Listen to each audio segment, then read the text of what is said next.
And welcome into the Paul Farrington Show, our Week 11 preview show. Unbelievable. Week 11. Paul That's joined crazy. by Jack Weinberger, Robert Ziggy Ziegler at the University of Virginia, and Zach Bloomquist, the best executive producer in the game. Please remember to like, comment, and subscribe to our channel.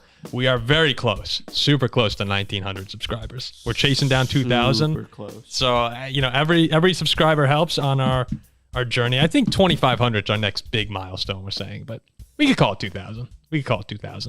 And remember, please, before we start today's episode, check out our new partner, Sharps. Sharps securely links to your favorite sports books like BetMGM, Caesars, and FanDuel so you can play your favorite verified bets and betting content. Sharps makes it easy to separate hot bettors like Jack, cap of the week, 7 straight wins. We have that at the end of today's show.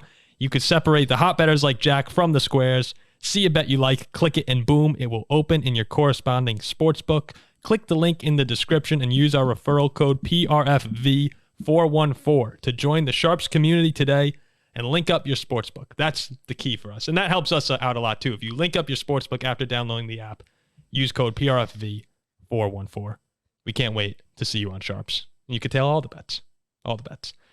So with that said, we have a really fun show today. We're going to do our game picks as we always do. The cap of the week, like I said. We'll go over some of the biggest matchups of the week a little later. But first, we're going to start off with the really stunning news this morning that came out of Cleveland. And we've said several times on this show, there are blue sky franchises and there are dark cloud franchises. Deshaun Watson apparently broke his shoulder during the first half of the Ravens game this past weekend. Ziggy's bye-bye, Deshaun. Waving goodbye See to ya. Deshaun. He's out. No one cares. For the remainder of the year. I care, Ziggy. He was my fantasy He's the Jimbo Fisher in the NFL. Yet another player. Off to see him masseuse. Yeah, off to see him masseuse. Another player. That, Yet another player on Zach's team who's gone. And it's such a Browns thing to have your $230 million quarterback, who's been a pretty big disappointment so far, look flawless in the second half of that game. Probably the best he's played in Cleveland. You get a huge come-from-behind win against the Ravens, possibly the best team in the NFL right now. And Browns fans, they're calling it the best regular season win that they've ever seen. Your defense is playing fantastic. You're truly believing this can be a special season. And a tiny speckle of light in your miserable existence as a Browns fan is instantly vanished immediately, because you find out your quarterback, who played so well, not only was he hurt during that game and hiding it, but then you find out it's season ending and you're right back to misery in Cleveland. So it's such a Browns thing to happen, and I feel bad for them, actually. Yeah, I was quite surprised when I saw the news that he was done for the year. And it's such a shame, too, because if Baltimore loses on Thursday night to Cincinnati, Cleveland's playing a massive home game for first place in the division against the Steelers this week. Yeah. The dog pound is ready to be on fire. And that was the one thing that this Cleveland team seemed to have needed, was their defense was great. They're good on the ground. If Deshaun Watson could have just stepped up and started playing somewhat close to the Watson we saw down in Houston, and against Baltimore, he looked like that. This is a really dangerous team. And now, here you go. What we're used to in Cleveland. It's quite disappointing. Even as Steelers fans, it's quite disappointing to see. For the Browns fans. Yeah, for the Browns fans. Yeah, I mean, you can just see it in the odds, right? They were like plus 230 before this news broke, and now they're down to plus 450. Like, the news is bad for them. There's plus no 450 question for about the it. division, right? Yeah, to win the division. Okay. Right, the Ravens are now chilling at minus 115, down from plus 115. Very different. We can say all we want. I know over the last few weeks, including myself, we've been pretty anti Deshaun Watson. He has not been fantastic. I would say overall. You've led the way on that. Yeah, for sure. But I mean, Ziggy too. I mean, we've all been pretty less on the lesser side for the most part, and I'll take the captain role on that. But there's really no denying that with Deshaun Watson, this team had a chance to make noise. With DTR or PJ Walker, they don't. Like, there was a there's a big difference. Watson is a lot better than those That's what's so upsetting for Browns fans. We're probably trying to, if you're a Browns fan right now, similar to the way when Kirk went down for the Vikings and Rodgers goes down for the Jets, you're trying to figure out, okay, how can we still have this path? Because the defense is so good. And the defense really is good enough that the Browns will stay a competitive team the rest of this season. They'll probably threaten, if not get a wild card, actually. I would say the AFC North is going to be a bit of a stretch right now, just given the caliber of teams. But yeah, the problem for Browns fans is to get where you wanted to, which was the Super Bowl, and it was a fair hope given the way the team was playing. You needed a healthy Deshaun, so I would say that's off the table. You could hope for it. You never know. Maybe PJ Walker or DTR gets hot, but Super Bowl seems off the table. Season's not lost though. You can still make some noise, and if you get to the playoffs, you never know. But you needed Watson, and it sucks that right when he finally seemed to turn the corner after all this time, that's when it comes out of nowhere. So disappointing for Browns fans. Bet they wish they had Minnesota Vikings legend Josh Dobbs still on their team. They had him this offseason. That's right. They traded him to the Cardinals for a late round pick swap. And I'll just tell you this. I think this offseason we are going to see some ridiculous contracts for backup quarterbacks because there are so many teams this year that have had their Super Bowl dreams ruined, and not by the fact they don't have an elite backup, but by the fact they can't get acceptable, startable quarterback play out of their backups. And the Browns are yet another one of those teams. It's tough. Just take a look at DTR, the one game he played against the Ravens, week 4 loss. 19 for 36, 121 yards and 3 interceptions. PJ Walker, despite a couple really nice wins, including the 49ers game, 618 yards, 1 touchdown, and 5 interceptions over 5 games that he's played. 2 of them are starts. But the Browns' schedule, you got the Steelers at home, you're at Denver, at the Rams, hosting the Bears, hosting the Jets. Those are some of the games in there. Those are 5 very winnable games.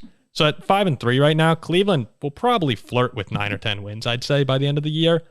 And we'll see if that could get them into the playoffs, but crushing blow. And it is just nuts how it came out of nowhere. No one knew about it. Yeah, no, I was shocked to see the news. I was like, what the hell are you talking I was like, about? wait a minute, Shoulder what injury. Beyond this team could definitely still make the postseason.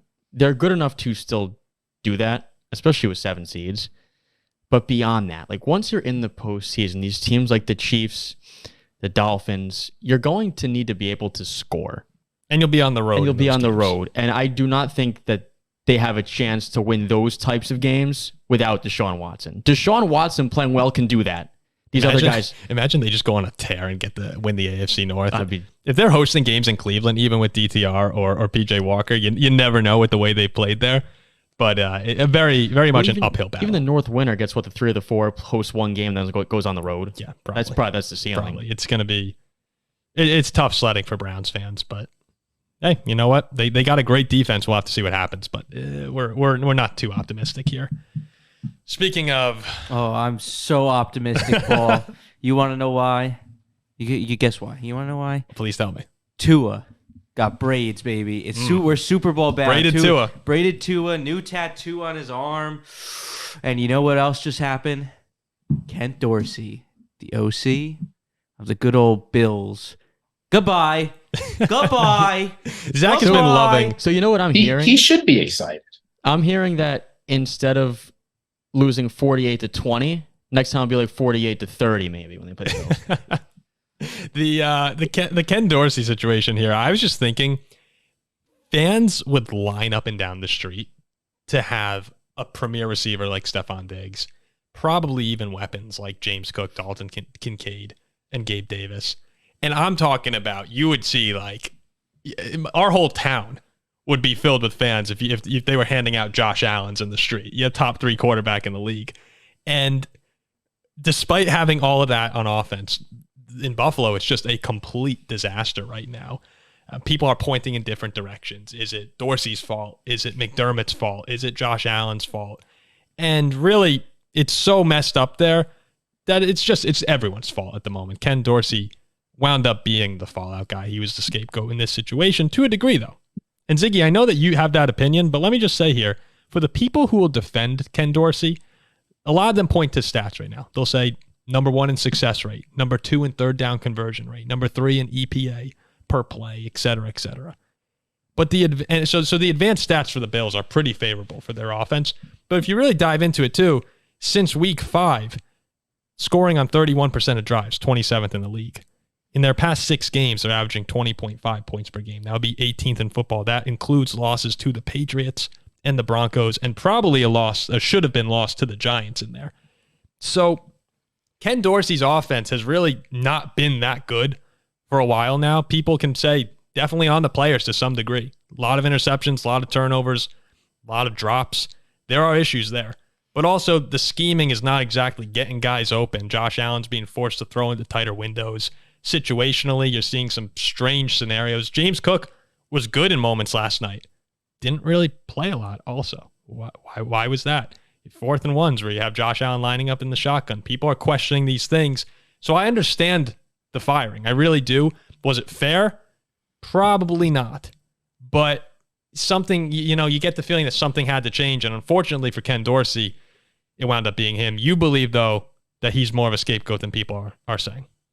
Indeed. So, you're right that something had to change. McDermott was told, make a change or you're fired. And McDermott can't cut Josh Allen, and he can't fire himself. So that leaves only one option open. But, look, first of all, I just want to ask you a question. If the Bills win this game, does Dorsey get fired? Probably not. Absolutely not, right? There's no way you're firing your offensive coordinator coming off a win.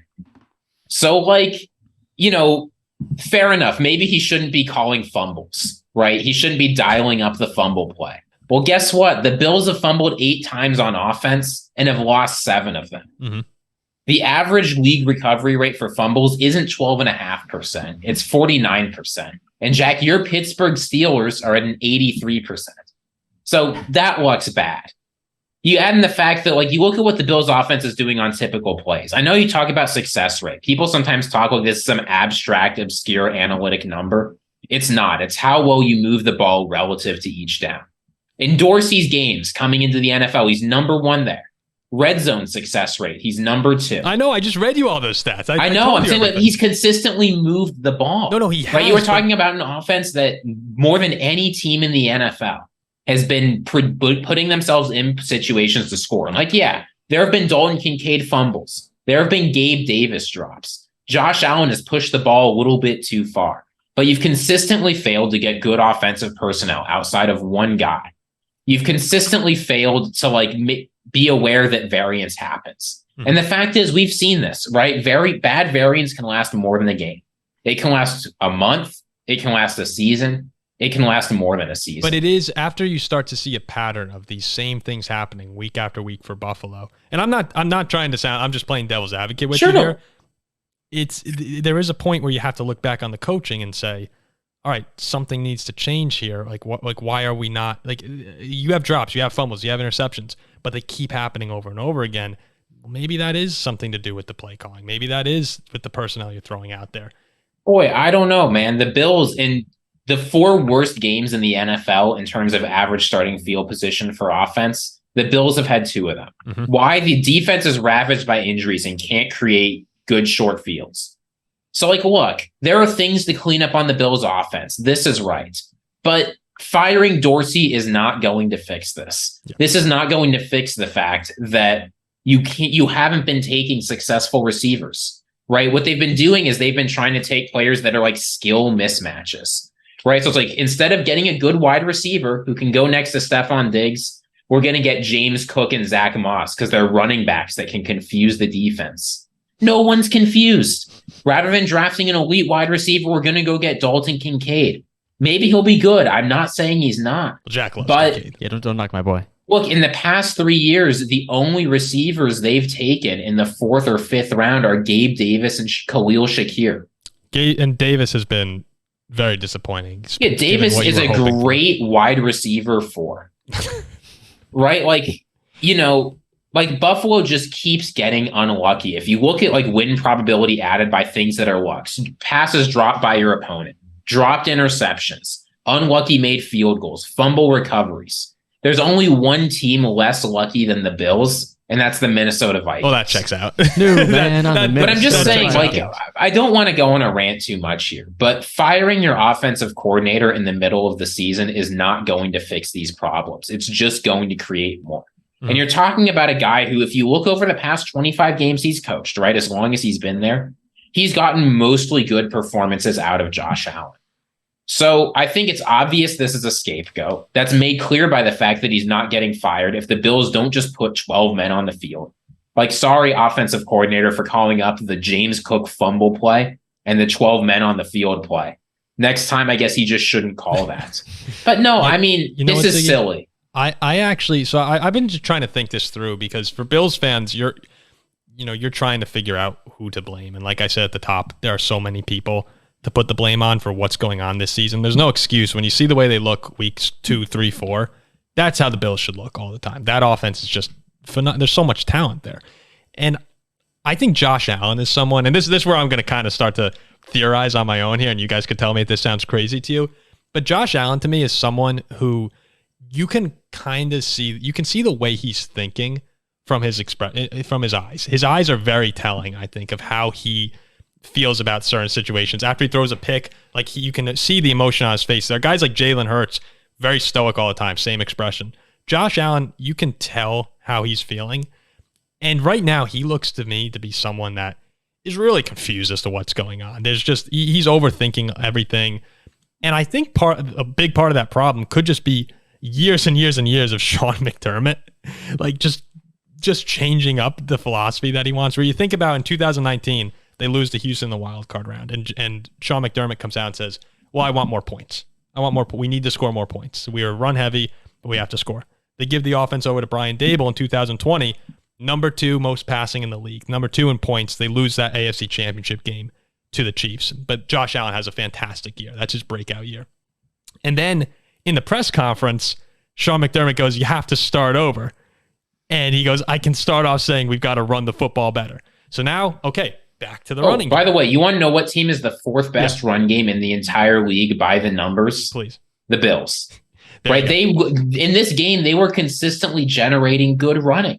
So McDermott loves to run. 2021, you see similar numbers to 2020, but throughout the year, he's throwing jabs at Dable. He's throwing jabs at Josh Allen, throwing interceptions. And I just think over time, I know this is a lot of information coming out at once, but over time, as you have this philosophy of, okay, we want to run. We want Josh to pass more. Now we don't want Josh to run as much because he might get hurt. There's so many rules in place for Josh Allen that you just want him to go out and play football. I mean, this is one of the most talented guys in the league. Like, let him off this leash that he's on right now. And we talked about it before. You said it, Ziggy. One of the things that makes Josh Allen is that he'll lower his shoulder sometimes, and he'll take on a defender he probably shouldn't. Yeah, he might get hurt, but this is football, and when he's playing like that, there are risks. But the Bills' offense is really good and tough to stop. So I do think that Josh Allen is kind of being overloaded from the Sean McDermott over the years. Sean McDermott is a good coach. The change that he brought to Buffalo, they hadn't made the playoffs since 1999 when he took over in 2017. And they've been there 5 of the 6 years he's there. They haven't had a 10-win season since 99. They've had 4 straight 10-win seasons. You can't say he's not a good coach, but at some point you have to wonder if they reached their ceiling with him in 2020 and 2021. That 13 seconds, that might have been their best chance. If I'm not mistaken, all of their losses are within 6 points, are they not? Buffalo. It's at least, I think so. Who they lost to? They lost to the Jets, one score. Lost to the Broncos. The Jets, New England, the Jags, the Broncos. They've all been close. They've all been within 6 points, and a few of those have come down to the defense not making a final stop. Like, they've had a lead, and the defense allows the final points. But you can't blame you also can't blame the defense when last night was not on the defense. I'm not. But let's say they hold on against the Pats, right? They hold on against the Broncos. They're sitting here at 7-3. It's a different story. Completely different. Yeah, you flip 2 wins and the Bills are contending for the 1 seed. Yeah, it's why this is bad process. Yeah. No, I agree with you. I agree with you. Here's what I'll say to sort of close this out. Is Sean McDermott, here's what he said today about the reasoning. He said with new leadership at OC, here's what he wants, quote, to establish a subculture as part of the team's overall culture to help foster confidence and energy and focus on doing things they need to do that leads to win. He said this? Yes. Sounds like an encyclopedia. Or something. Yeah, no, it's corporate doublespeak. So I'll tell you what's going to happen here. I can see the future. There has been 1 year when Josh Allen has put together the Ultra Superman Josh Allen. It's the year Sean McDermott stepped out of the way. Yeah, that was 2020. He got an ultimatum. You need to make changes and the offense needs to look good or you're fired. Well, guess what? Firing Ken Dorsey, the best offensive mind in the building, is not going to make the offense better. The Bulls are going to have a disappointing finish to the season because the variance isn't going to get totally fixed. McDermott's going to be fired, and they're going to have to start anew this offseason. Yeah, you're putting I guarantee you that is on the what shoulders happened. of Joe Brady, who has less experience than Dable, less experience than Dorsey, to come in and fix a big problem there. And listen, remember when Joe Brady was the coordinator with the Panthers in 2020 and 2021? Yeah, it didn't last very long. Yeah, he was a scapegoat for Matt Rule. Listen to this This is how schedule it too. works. Listen to this schedule. They're hosting the Jets, at the Eagles, at the Chiefs, hosting the Cowboys, at the Chargers, host New England, at Miami. I mean, at 5-5, they're screwed, right? Yeah, I mean, there's 4 games where they're probably gonna be an underdog in, right? The Eagles, the Chiefs. It's hard when you have a guy like Josh Allen. You automatically assume that the playoffs are going to happen.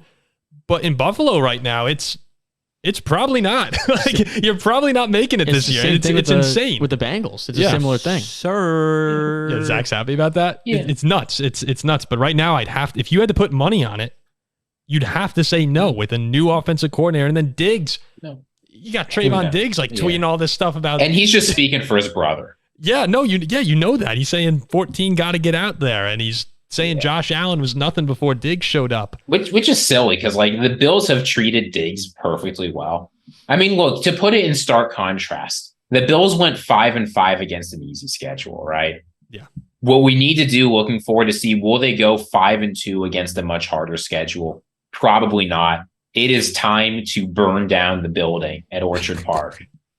So there you go on the Bills. And we know that was a lot there, but it's a pretty fascinating situation of how one of the best offenses in football has completely crumbled, and there are so many different things wrong. You could have an hour, 2-hour podcast on this alone. They're not smarter than the rest of us, Paul. That's what this reveals. Let's go to the highlighted games, the Monday morning headlines on a Thursday. We'll start off with Jack. Jack, what game are you circling in Week 11? Well, Jack is back. Jack was quiet there in the. Jack's not a Bills expert, but he likes the AFC North. So he's going out to Baltimore on prime time tonight, Friday Junior. Baltimore, Cincinnati, huge shutdown for the North. Big implications for both teams. Baltimore off a tough loss to Cleveland, blown 14-point lead in the fourth quarter. But an even bigger game for Cincinnati coming into this one. If they lose this game, they drop 3.5 games behind the Ravens. They go to 0-3 in the division. And you really start to question, if they were to fall, will Cincinnati miss the postseason? Yeah, we just talked about Buffalo. Cincy would be 5-5, right? And then Baltimore, I mean, if they lose this one, Week 12 begins and they're not in first place. So Isn't I'm it crazy how the Ravens, after having such a great start to the year, they lose this game, they won't be in first place. It'll be the Browns or the Steelers, which is just unbelievable to show the AFC North's, skill this year, even though some of those teams we still have questions about. I look at this game right now just to give you the way I'm leaning here, because who are you leaning in this game? I lean Baltimore because they're at home, but I don't have a hard lean on this game at all. I think it's so important for both teams. It feels like a must-win for Cincinnati. Agree. Just to put the playoff chances in perspective. So like Timo Risk at PFF, he sort of does a thing like it's win probability if you win or lose. To give you an idea, if the Bengals win this game, he's got their playoff chances at about a 60%. If they lose, about 25%. Yeah. Yeah. And listen to this. I didn't realize this.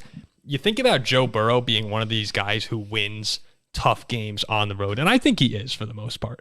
But the Cincinnati Bengals as a whole, since beating Philadelphia in December of 2012, they are 0-14 in primetime road games, the Bengals. Joe Burrow 0-4 in that by himself. We're talking primetime 6:30 start or later.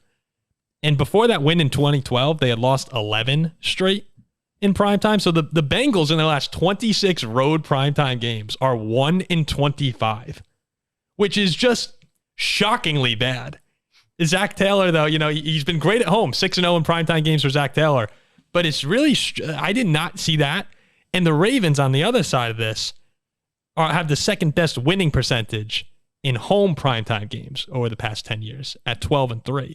So you are actually kind of seeing these trends here go very favorably for Baltimore in this situation. Now, Joe Burrow himself, again, 7-5 is an underdog in his career, so he's winning a lot of the games he shouldn't be. I don't want to bet against him. Last year it was really close. But Baltimore right now, it feels like being in Baltimore is just a huge advantage for this game, having already beat the Bengals earlier in the year. So everything's ahead of Baltimore. The one concern, though, is that they have these letdown spots like we've talked about. They just had one a week ago. And their loss to Cleveland was the 9th time that they've lost after being up 7 points or more in the fourth quarter since 2021. It's the most in a 3-year stretch, those 9 losses in the history of football. That's concerning. Yeah, it is. Lamar Jackson, though, has won 7 of his last 8 against the Cincinnati Bengals. Mm-hmm. And a stat that I found interesting is that the Bengals defensively are the worst team in football in allowing explosive plays, which is 10-plus yards a rush and 20-plus yards a throw. They've allowed 71 of those. Baltimore leads the NFL in explosive plays. Wait, Baltimore's leading the league? Leading the league in explosive plays. The Bengals, the worst defensive team against explosive plays. Well, Baltimore 74, Cincy has 71 allowed. So by that metric, it seems to... Ziggy, how are you liking these numbers here? You don't usually get these. Yeah, I mean, you certainly can't like those numbers when Trey Hendrickson, it looks like he'll play, but he's got a knee injury and he's hurt, and Sam Hubbard is out. So both defensive ends are like in danger of either not playing or really hurt. You want to be able to put some pressure on Lamar Jackson. Is T. Higgins playing? Unlikely. I think they ruled him out. So Higgins is out, Chase is banged up. Lamar's 7-1 against the Bengals. Yeah. He owns that franchise. Jamar Chase in this rivalry historically has been very good against Baltimore. But Joe Mixon has not. I think that is a huge, huge, huge key. I think since he has to establish the run, they rank dead last. Hard to do against Baltimore. They rank, well, that's Baltimore's, if there is an Achilles heel, it's the run game. It's not the secondary. No, not the secondary.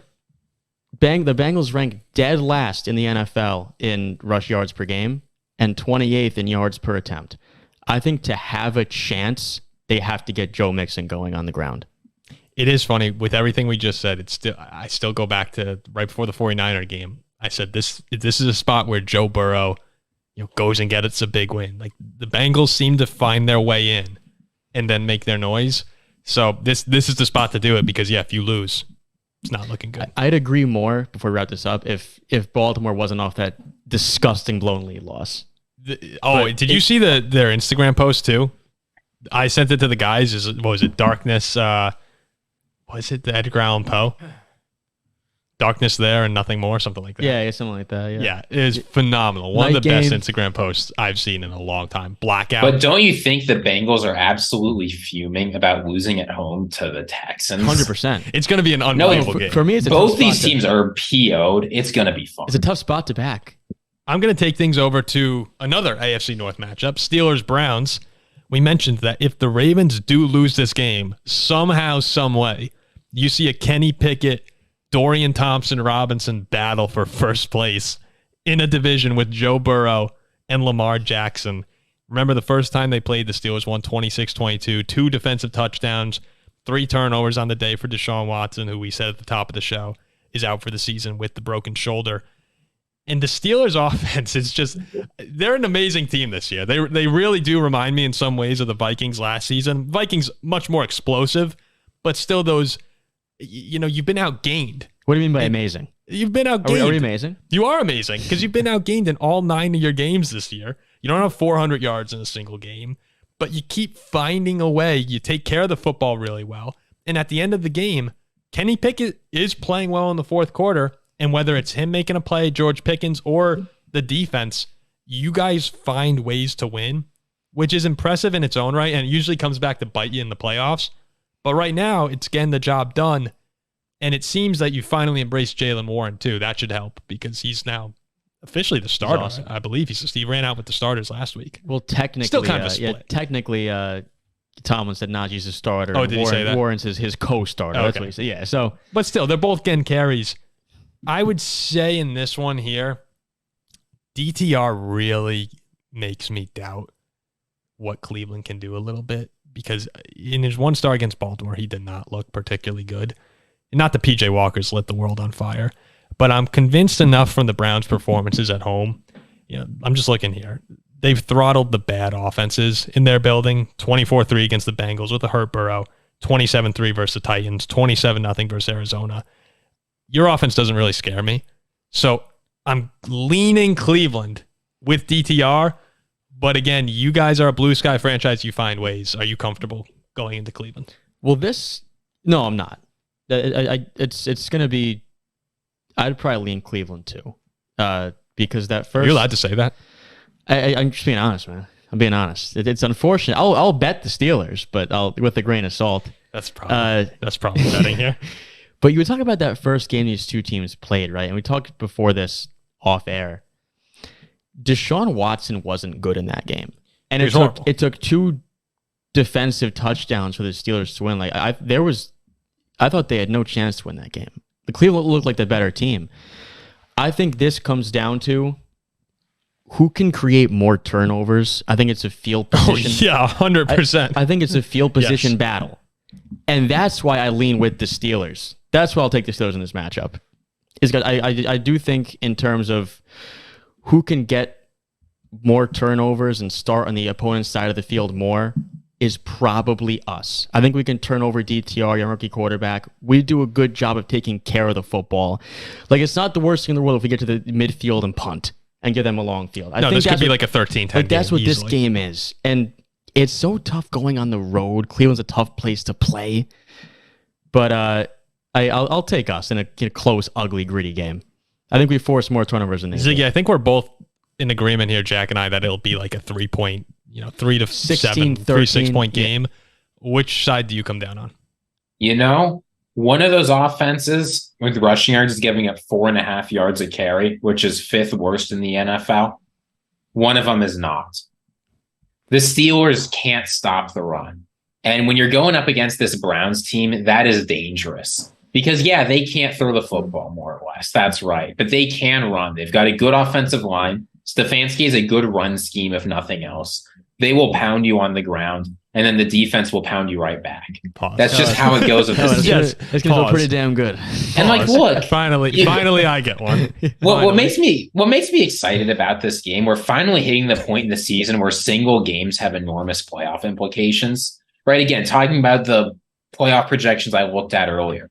Right? If the Browns and Steelers win, whichever team wins has over an 80% chance of making the playoffs per Timo Risk at PFF. Whichever loses has under a 50% chance. You hear how natural that came off Ziggy's mouth right there?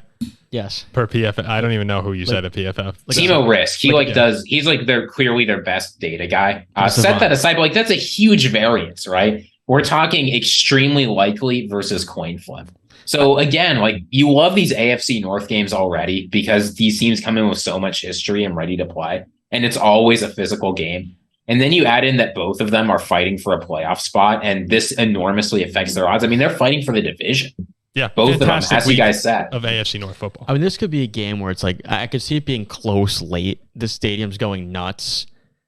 And Pickett fumble. It's like something like that. No, it'll come down to something in the fourth quarter where there's a huge turnover and the other team is set up for a game-winning field goal. I think the Steelers, with the Browns having DTR, I think the Steelers are the slightly better team right now as a whole. But the Browns being at home in this game, it's going to be Watson, I thought you were screwed. It's going to be coin. I actually thought Cleveland had turned the corner. Watson, I would have picked against us in this game, yeah.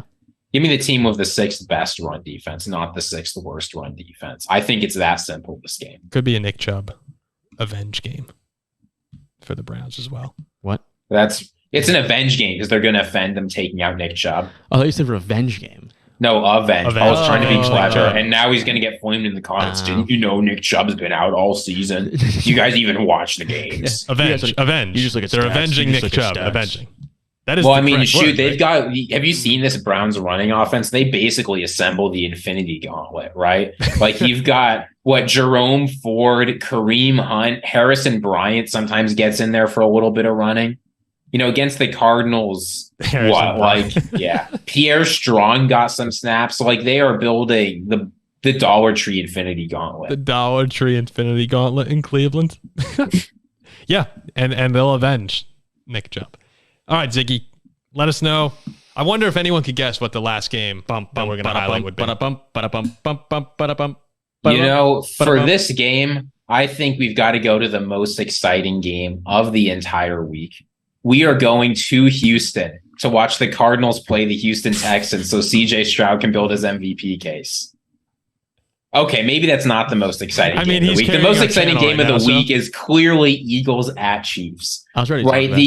Maybe the only two teams in the NFL that I'm comfortable saying are like clear contenders. No real flaws for either team. I mean, I get the Chiefs offense hasn't looked great. I get the Eagles offense has been fluctuating. But these are two teams that you can just trust.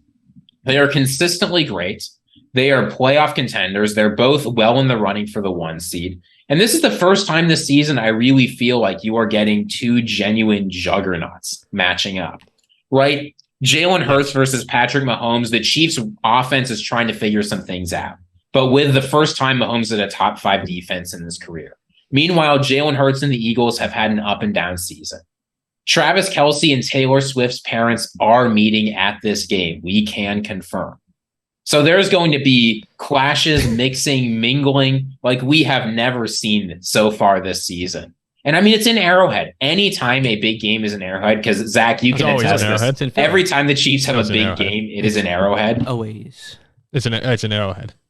I thought it was in Philly. No, it's in Arrowhead. Where the Chiefs play everybody good in Arrowhead. Because, the NFL just likes I was saying something about the Eagles. Oh my God, these games are always in Philly. Well, normally for both these teams, but they are. The Chiefs are, have Patrick Mahomes.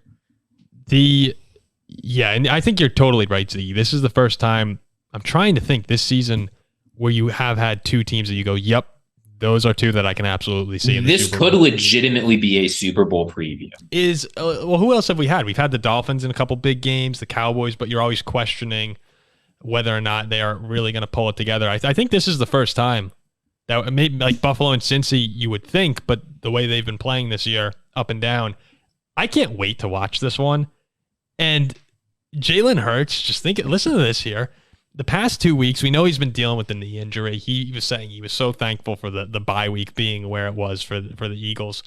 Week 8 versus Washington, 29 for 38, 318 yards, 4 touchdowns, no picks. Week 9 versus Dallas, 17 for 23, 200 yards, or 207, 2 touchdowns, no interceptions. He's throwing the ball really well right now. The Eagles' run game has struggled a little bit. They had averaged 127 yards per game, somewhere around there. And then the past 4 weeks is down to 86. So when that run game has kind of regressed a bit and they've had some troubles on defense, we're seeing Jalen Hurts take his game to another level. He's one of those guys that always seems to come up with a big play when it's needed. I kind of want to pick the Eagles to win this game, but it feels foolish in Arrowhead. I was tempted to pick the Eagles based on the Super Bowl revenge narrative. They had that game locked up and then they choked. They did. This feels like a game to me, though, where, as you mentioned, Jalen Hurts, he's been great with his arm. He has, throughout most of this season, had his issues holding on to the ball. He's turned the ball over. And this Chiefs defense, particularly up front, has been very, very good. I think that could be a big difference maker. I think they can turn him over. And this feels like a spot where Patrick Mahomes and the Chiefs offense as a whole at night, at home, just gets right. And they've had some good pressure, but their run defense is pretty bad for the Chiefs. Their pass defense is awesome. But I wonder, so you think at home it's too much? At home, at night, their offense has been a little bit iffy. It seems like a spot where they can get going. Like they'll wake up for this one. Yeah, and I'd probably pick the Chiefs. Okay, how are you leaning, Ziggy? Honestly, the Eagles are a little bit banged up, and I think this game is going to come down to crunch time. So this makes me want to take Patrick Mahomes really badly. Problem. We are not just picking Patrick Mahomes this game. We are picking Patrick Mahomes and the Chiefs receiving core. And the core is not bad, right? Because they have Travis Kelce and he's going to be showing off to his bow and all of that. But Travis Kelce is not enough on his own, I think, against this Eagles defense that will get pressure on Mahomes and can choose to shut down one player if they want to, even a player as good as Travis Kelce. Now, shutting down might mean 130 yards and a touchdown. But if that's all of the production that you're getting out of your receivers, that's going to be enough. Mm-hmm. So I think that Jalen Hurts and the Eagles are just a little bit better balanced, and the Chiefs haven't quite figured out their receivers yet. That's going to take a little bit more time. I'm leaning the Eagles in this game, but But I would be shocked if the game does not come down to a single score, final game-winning drive type situation. I agree. I just think if the Chiefs defensively It's a great put game. on a performance like they did against Miami, where Miami scored 14 points, which I think there's a world they could. Like, I think they can make Jalen Hurts' life pretty tough in this one. Then I'd give it to the Chiefs for sure. It's funny, Ziggy. I'm almost the opposite of you, where I want to take the Eagles. I think that they're possibly even a little bit better than Kansas City. But given that it's in Arrowhead, I do think Mahomes will make the play. He just always seems to find a way in these games to get it done. They'll pick off Hurts. Hurts will fumble, something like that. I'm going to pick the Chiefs, but I wanted to. I almost took Philly. The question is, again, so this is what I think is important. The question isn't, will Mahomes make the play? Mahomes will make the play. The question is, will Mahomes make the play? Rolling out, Jalen Carter breathing down his face. While he's getting tackled, he throws the ball 60 yards. Hits Sky Moore right in the hands. Yes, will he catch and it? it just slips out. Yeah. Yes. We've seen that. Kadarius Toney, right? It's 3rd and 9. Mahomes throws cross body, the whole field. Every defender has no chance at touching the ball. Kadarius Toney bats it out of the sky because he's clumsy. You could see We've too. seen it. You could see a big Kelsey game because the Eagles linebackers, they're like Nakobe Dean is back on IR. They have guys there right now in Nicholas Morrow and Zach Cunningham who have played okay this year, but Morrow wasn't on the team to start the year. Cunningham joined in August. We're talking about a weaker linebacking unit for the Eagles defense. The secondary's been banged up. They've also struggled. So you could see a spot where Kelsey's picking apart the middle of that field with those linebackers. I'm going to go Kansas City. Yeah, I'm thinking Kansas City. OKC close. Leads nicely into our game picks, though. Our favorite part of really the entire show. Oh, yeah, this makes I'm glad the game picks. Cue the music. Cue the music. I'm glad we do the game picks chronologically with respect to the games because I don't know where I'm going in this Eagles-Chiefs game, and I got to know. To decide. Yeah. Figuring it out. Are you like trying to fit in the frame here? I'm here. Yeah, our producer just totally bumbled it. We can't see Ziggy when on the screen the way you guys can right now. We just see us on a big TV, Ziggy's face. And you just see me Zoom. sliding down. So we see him like moving around trying to fit because Ziggy can see the frame he's in, but we can't. So it just looks funny from our point of view. Yeah, it was perfectly fine when we did this, and I just turned to it, and this is what happened. Ziggy's like half in the screen, all zoomed in. It was like this before the show started. Are we good now? Hey, I heard the music. I was ready to go. We're good. We're ready to go. Zach with a little What's the tease. pick? What's the game? Rev it up. All right, let's do this. We got the music. Bengals at Ravens. Ravens a 3.5 point home favorite. Jack, who you got? Ravens on a game-winning field goal. The Bengals cover. 27-24. The Ravens, almost every single game they've lost of Lamar Jackson, they've had over a 90% win probability on ESPN. We're talking like 7 of the 8. It's going to be another angle. Joe Burrow keeps his cool, leads a comeback. I'm taking the Bengals. I'm taking the Ravens. I want to take Cincy so bad. I'm Then gonna go with Baltimore. I'm gonna go with Baltimore in this spot. Lone Wolf for Ziggy right off the bat. Or a lone tiger. Meow. Oh God. Chargers at Packers. LA a 3-point road favorite. I always am tempted to pick the Chargers because I'm under this belief that they're better than they actually seem to be. And they're really not that good. So I'm going to take Jordan Love to play well off a tough loss in Pittsburgh and the Packers to win this game. The Chargers this week did not have their wide receiver 1, wide receiver 2, wide receiver 3, tight end 1, tight end 2, or starting center practice. Wow. But Justin Herbert's the better player, so I'm taking the Chargers. I don't know. The Chargers suck to me. Give me the Packers. The Chargers do You know what? Packers This is the fans, Simi Fehoko breakout angle. Give me that cheese and beer. Packers Give me that fans, cheese and beer. They don't watch our content as much as they used to, so I don't have to pretend that Jordan Love is good anymore. Chargers are winning this football game. Yeah, I wouldn't be so sure. Oh, are you on the Simi Fehoko anytime touchdown train? I mean, I can be convinced into anything. Tennessee at Jacksonville. The Jaguars a 7-point favorite. I got the Jags. I think that the Mayo man's done for a bit. So I'll take Jacksonville at home. I'll go for freaking beating, too. Yeah, look, Levis is good, but he was never going to carry this Titans team that far this year. This Jaguars team's pretty good. Give me the Jags. Yeah, Levis sucks. Let's go Jags. Yeah, I also have Jacksonville in this game. A It's a nice wolf spot pack. for them to get right after Wolfpack. a pretty miserable performance against the 49ers. Vegas at Miami. The Dolphins 12.5-point home favorites. This is easy. I will never pick against Antonio Pierce, I don't think. Oh. So I will take him to cover 12.5, but the Dolphins will win the game. Okay, there we go. Yeah, look, this is the Dolphins versus a team under 500. What do you think's happening? Give me Miami. Yeah. I don't know what you want me to say. Oh, yeah, who else? What am I going to pick? Zach's taking the Raiders. Yeah. We know what Miami looks. When I said this was easy, I meant Miami winning by 12.5 is very easy to me. We've seen what they do to bad teams. We've seen what they do to bad teams at home. The Raiders. This is not Tommy DeVito or Zach Wilson this week. Are undefeated. You realize that? Tommy DeVito and Zach Wilson. But they're undefeated. The Raiders. They haven't lost. This New Look Raiders has not lost a game. You're right. They haven't lost to the Jets, who don't have a starting quarterback, and they lost to the Giants, who don't have a backup. Well, what are we talking about this for? Well, we're talking about covering right now. I think DeVito over Tua. Dallas at Carolina. The Cowboys are a 10.5-point road favorite. Who's the quarterback for the Panthers? Bryce Young. Who's he playing again? What did you say? What's the game? Oh, Cowboy. I thought you were joking around. Cowboys minus 10.5 at Carolina. The Cowboys. Cowboys. All of you with the points? Yeah.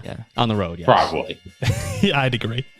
Okay, the Cardinals at the Texans, CJ Stroud and company, 4.5-point favorites. I mean, you can't be against this guy. I mean, he's fantastic. But we can. He carries our channel. Yeah, we can't. Yeah, we can't.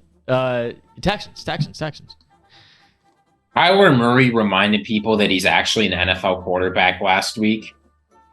I'll be honest, I'm taking the Cardinals here. They've stayed in a lot of games, and I think Kyler Murray, unlike their previous quarterbacks, can get it done from that spot. That's a pathetic pick by Ziggy. Pathetic pick. As I've been doing all year long, and James Conner is my starting running back right now. There we go. Give me the Cardinals all day. Can you make your best Cardinal noise? That's a Cardinal. Oh, yeah, that's pretty good. That's a Cardinal right What was there. I doing? I can't whistle. Oh. That's a Cardinal right there. Despite the noises, I am going to go. Despite the noises, I am going to go with the Texans at home because yes, CJ Stroud is our boy right now.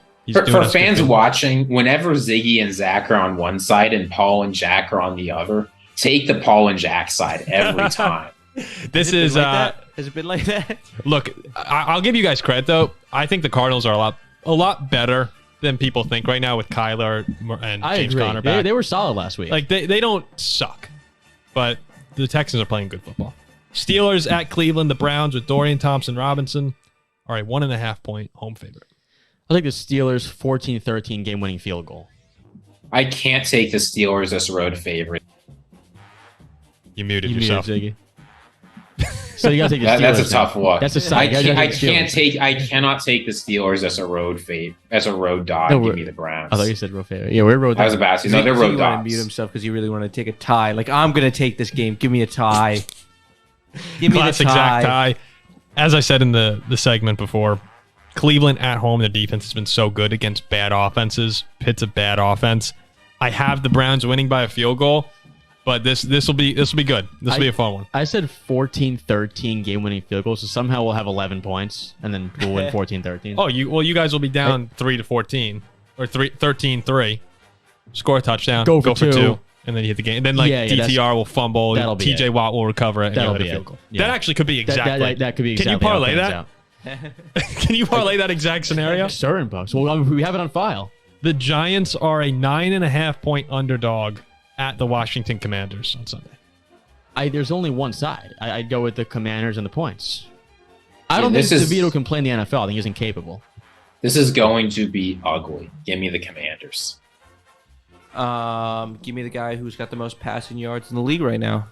Isn't it crazy how people right now are talking about the Giants like they are the worst football team ever? Oh, they might be. They're horrible. Ever.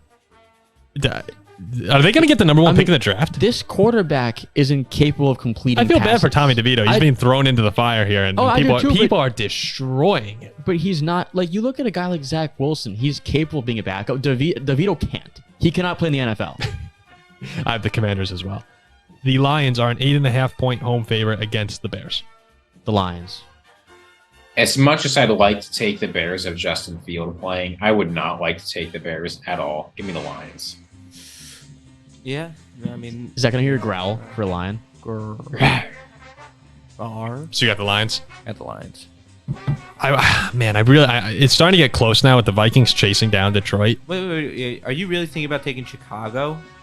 No. Come on, growl. No. I'm saying I'd love to take the Bears, and I'm rooting for them, but Detroit's been playing ever since. They've been pretty good. Well, no, I'm finally I'm getting to the point in the Viking season where we actually could win the NFC North, and these games are starting. For a while, it was like, okay, Detroit could do whatever they want.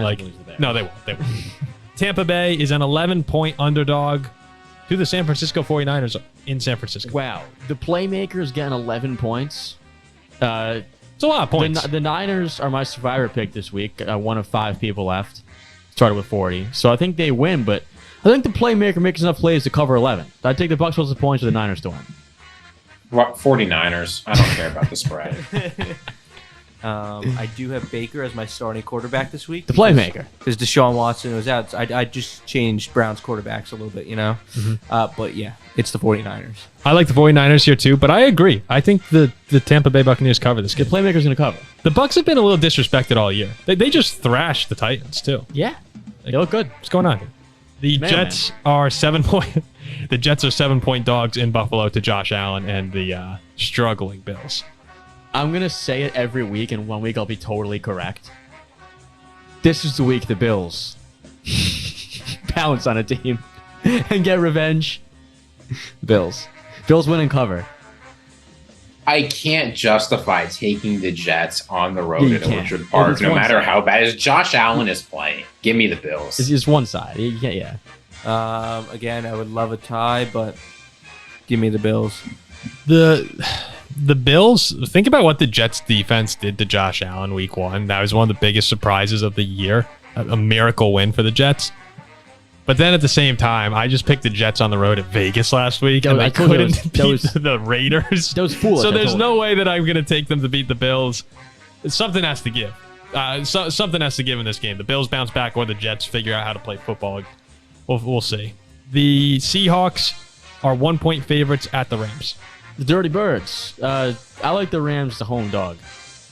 Yeah, this line, I think, is one of the most puzzling of the week. I would have thought with Stafford coming back, the Rams would get some respect, but they're not getting it. I think Stafford's healthy. He's going to be good. Give me the Rams. So you make your Ram noise. I don't know what noise Rams. Yeah, I don't know either.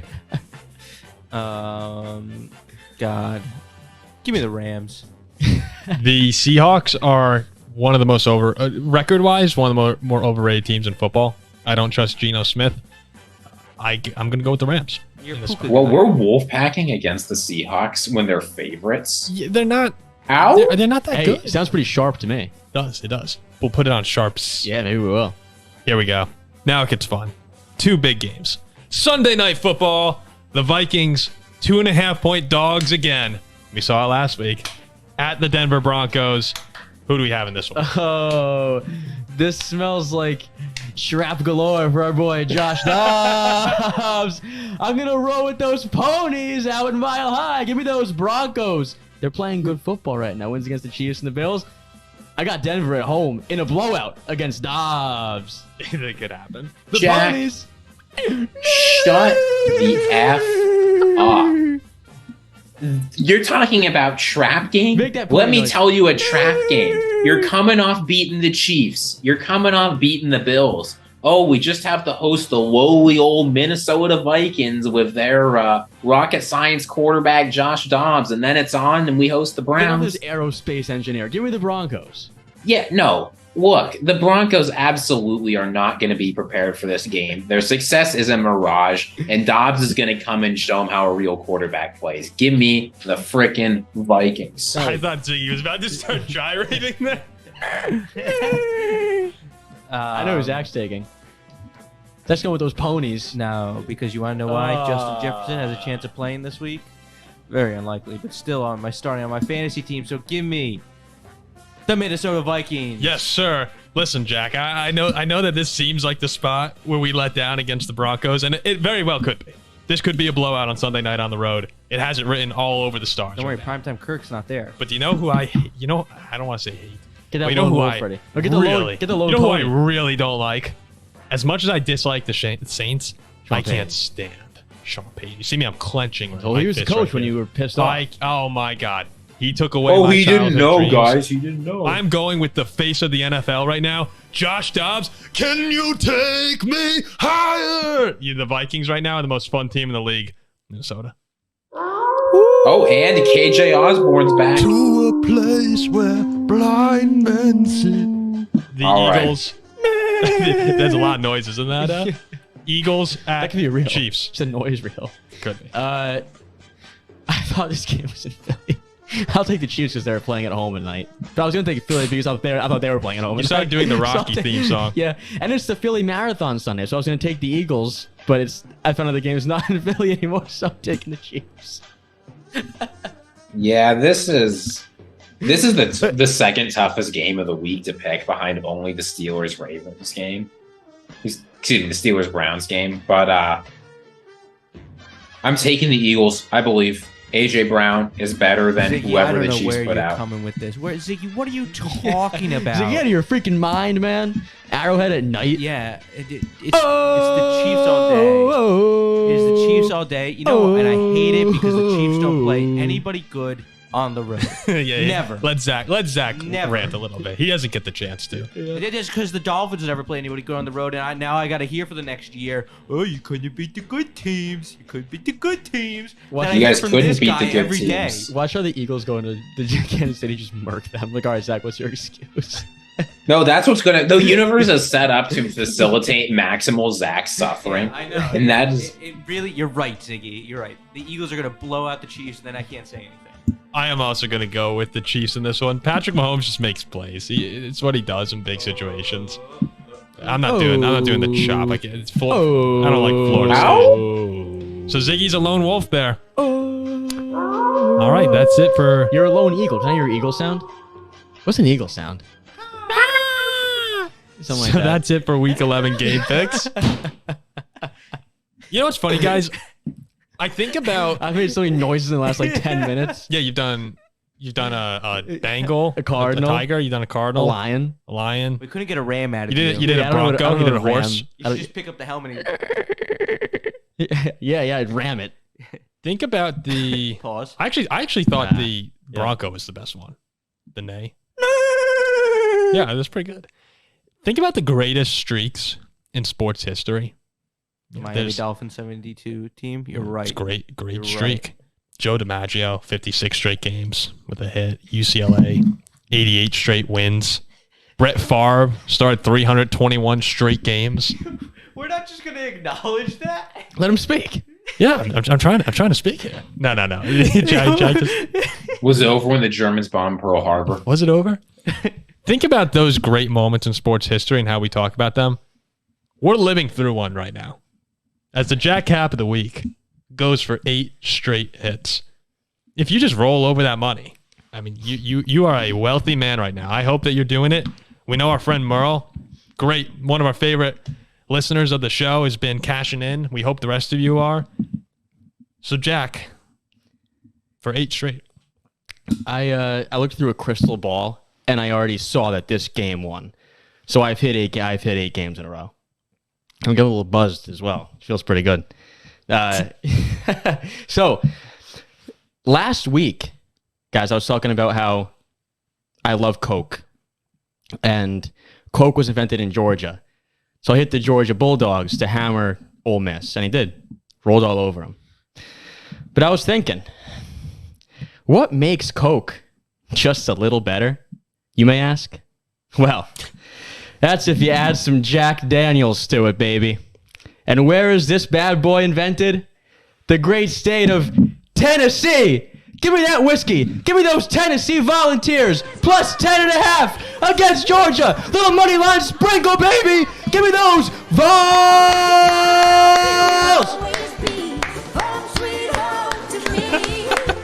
Sing it, Dolly. Sing it, Dolly. Dolly Parton gonna be in Knoxville this week too, baby. Those Vols. Plus 10.5. Inflated line. Little money line spring and bake as well, baby. So, Jack, I know this isn't how the cap of the week works, but I just have to ask. last year, Tennessee was a heck of a lot better than they are now, right? They had Hendon Hooker, they had a decent receiver, and they lost in Georgia by 14. Yep. What makes you think, with the Joe Milton experience, that this year is going to be the year that Tennessee is able to cover that spread? There's so much worse this year. Just bottle of freaking whiskey, Ziggy. That's all I'm saying. He saw the future, Ziggy. You know, it's a good thing you got that bottle of freaking whiskey, because I very rarely stake myself against the Jack Cap. Indeed, you might think it's foolish after what we've seen. Look, you're going to need it after I this want game. it no better way than people disagreeing with it. I hate when people agree. In Tennessee, Georgia's looking unbelievable right now. I think this is the riskiest one so far. I want to know other way. Yeah. I also got to drive home. Yeah. Paul knows about that Jack Daniels whiskey bottle because he. You want a sip? Want a swig? No. Take a swig. Come on, take a swig. Okay. Take a swig. I like the Tennessee Paul, honey. should we tell the story about? Well, there's not much of a story to it. I just drank a whole bottle. Take a swig. Come on, take a swig. Take a swig. Yeah. Take a swig. Yeah, Paul. Good old Rocky Top. Paul bought a bottle of Jack Daniels for somebody one time Ziggy. for their birthday. Pouring out for you. Come on. And proceeded to finish that Jack Daniels bottle by himself. It was a BYOB, man. It was a BYOB. But you bought it for somebody else. Yeah, that was one of the more impressive drinking performances of my life. A very underrated one, too. It was very underrated. We didn't have to talk about it, did nothing stupid. No, you did sit on a couch and eat a whole bag of chips by yourself after that. That sounds like something that someone who just drank an entire bottle of whiskey would. That was the most awkward night of my life. Yeah, I know. That was a tough night. I could have a used good the night. whiskey. I had a good night that night. Yeah. DM us if you want more details on that. Yeah. Okay, so there you have it. The week 11. Also, sorry to Aaron Murray for fading him this week. Yeah, your friend. You're my friend. He tailed me, and now I'm going to fade him. Well, you gave him a great moment. Yeah. I'm very sad he didn't give us a retweet after that, or we didn't get a tweet after that. Like, Oh, we take one. I know. We take one from Aaron. Yeah, right. That was unbelievable that he even did that. Can you tweet again? Yeah, he'll probably this time be like, this idiot. What a fool. We'll tag him. We'll see if he says anything. But yeah, you gave him a great night, Jack. You gave him a great night, and that was all you. That's all I could ask for. Pause. There's a reel for it. No. We're not going to pause on that. Paul's right. I did give him a good night. Week 11 predictions are now done. As you can see, the show. Look, we weren't drinking the whiskey during the show, but it's got goofier over the past 20 minutes. Ziggy's like, all right, end the show. Please remember to like, comment, and subscribe. We are chasing down that 2,000 subscribers. We appreciate everyone for listening. And every time you leave a comment, we do really appreciate it. We see basically every single comment and try to respond to as many as we can. Sometimes it could sound like it's me, but it's actually Ziggy typing. So you could try and decipher which ones are me and which ones are Ziggy. Usually That's a if fun it's game. logical, it sounds like Ziggy. Usually if it's logical, it's Ziggy. If it's like, appreciate the comment, but like that it's from me. And I did give a comment to Merle. If you see a yes sir in the chat, it's usually me. Oh, that's So we appreciate everyone for engaging. We love doing it. So we'll see you with the Week 11 reaction show. Skol Vikes, baby. Skol.